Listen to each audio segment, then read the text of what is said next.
Брэсцкая кацельная гаспадарка яшчэ ў 2018 годзе аднавіла абсталяванне на некаторых аб'ектах з мэтай зніжэння выкідаў СО2 у атмасферу. Так, старыя катлы замянілі на новыя кандэнсацыйныя, больш эканамічныя і экалагічныя. І гэта сябе апраўдала. На 3 аб'ектах сумарна ўдалося знізіць спажыванне прыроднага газа прыкладна ў 125 тысяч метраў кубічных. Адпаведна, і ў атмасферу шкодных выкідаў трапіла менш. Зараз у абласным цэнтры працуе каля десятка конденсационных котлов. Оборудование работает, кроме того, полностью в автоматическом режиме.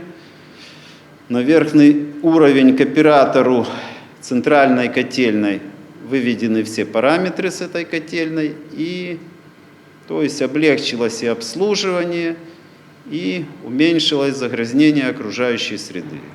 Для мінімізацыі шкоднага ўздзеяння на навакольнае асяроддзе прадпрыемствы в обласці мадэрнізуюць вытворчасць.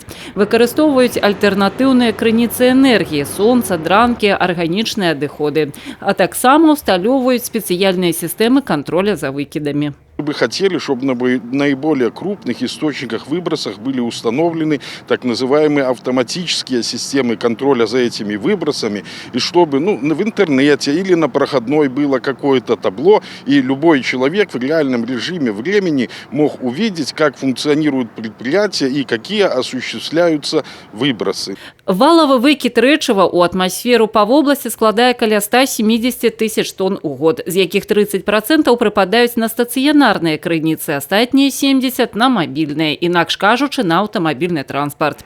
Тэхнічны агляд аўтамабіля, у тым ліку і па экалагічных паказчыках, працэдура абавязковая. У адпаведнасці з 5 экалагічнымі класамі для бензінавых машын правяраюць узровень аксіда углерода і углевадарода. Для дызельных дымнасці у выпадку перавышэння показчиков неисправности треба ликвидовать. Ремонт двигателя все-таки должен заниматься специалист, который имеет соответствующее оборудование для устранения этих неисправностей и имеет соответствующую квалификацию.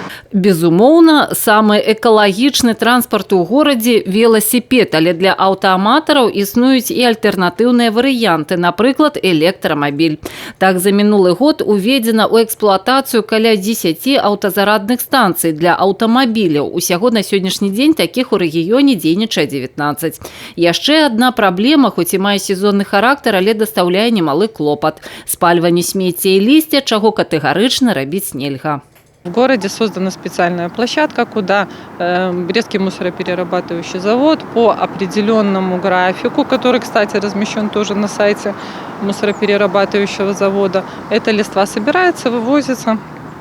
То есть отдельно от сбора общего мусора. Точно так же отходы, которые подлежат захоронению, либо вторичные материальные ресурсы. Па статыстыцы медыкаў прыкладна на 25% стан здароўя чалавека залежыць ад умоў навакольнага асяроддзя. А зрабіць свой унёсак у экалогію, у тым ліку і паветра, можа кожны. Вераніка Якавец, Александр Сівецкі, тэлерадыёкампанія «Брэст».